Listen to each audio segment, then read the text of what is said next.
Hello दोस्तों, मैं आपकी कुमकुम भट्ट अपनी यूट्यूब चैनल पर आप लोगों का स्वागत करती हूँ। तहे दिल से प्रणाम करती हूँ। सुनाने जा रही हूँ बहुत ही सुंदर एक आप लोगों के बीच लाचारी गीत। जैसा लगेगा आप लोग कमेंट करके जरूर बताइएगा। आशा करती हूँ कि आप लोग को अच्छा लगेगा। अपना प्यार दुलार जरूर दीजिएगा। देखिए पत्नी अपने पति से क्या कह रही है, नोकझोंक लाचारी गीत के माध्यम से आप लोग सुनिएगा। और नया ट्यूनिंग लाने वाले हैं हम लोग इस गाने में, और थोड़ा बहुत बोलने में मिस्टेकिंग हो जा रहा है, आप लोग संभालिएगा। देखिए सभी लोग हमारी मज़ा ले रहे हैं, लेकिन मेरे दर्शक लोग जो हैं वो बहुत अच्छे हैं, बहुत समझदार हैं।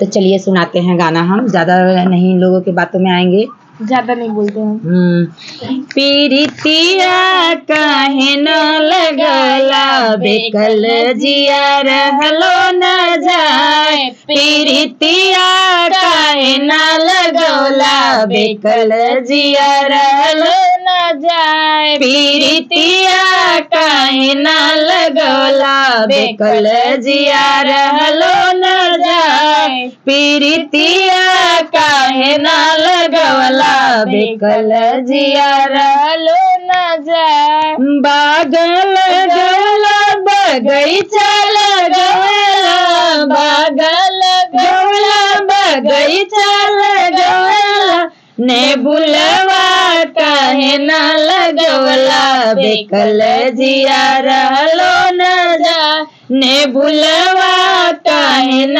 लगवला बेकल जिया रहलो न जाए। पीरितिया काहे न लगवला बेकल जिया रहलो न जाए। तो देखा भैया दुल्हन गइल हनी नैहरे, उनकर दुल्हा उनसे प्रीत ना लगौले रहन, तू पूछे नी।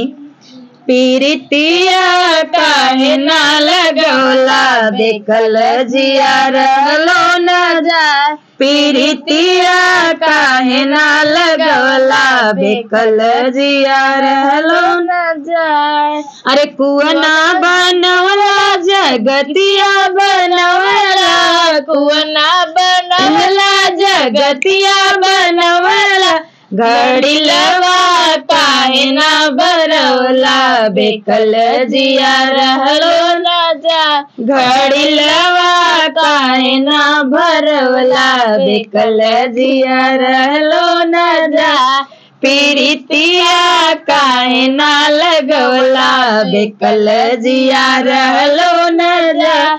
पीरितिया काहे न लगवला बेकल जिया रहलो न जाए। अरे महल बनवला दू महल बनवला, महल बनवला दू महल बनवला, खिड़किया काहे न लगवला बेकल जिया रहलो न जाए। बिना भैया झाँका बिना, खिड़की रही तो झाँक ली है, दुआरे बैठल उठल रही है तो।